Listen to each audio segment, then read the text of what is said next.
Hi guys, and welcome to the tutorial where we will explain how you can link your bank account or debit card to PayPal, so let's jump right in. Step 1.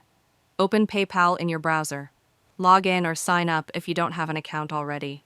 Step 2. Navigate to your account. Click Link a card or bank.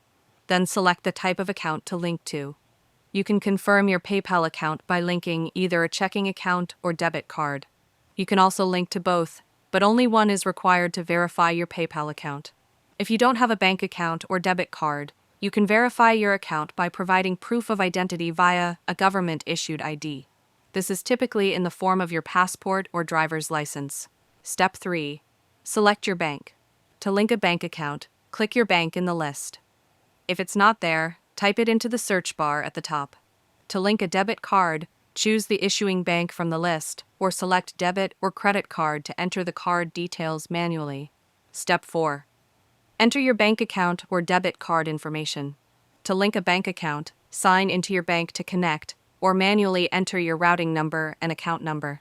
You can find this information on your checks and in your bank statement. Click Agree and link to finalize.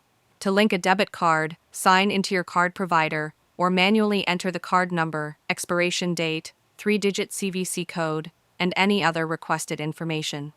Click Link Card to finalize. Step 5. Check your bank transactions for 2 deposits from PayPal. Within 3 business days of adding your bank account information, PayPal will make 2 small deposits into your account. Use these small deposits to complete the verification. Some banks may lump the 2 small deposits into one. If this happens, you won't be able to verify your account and will need to contact PayPal.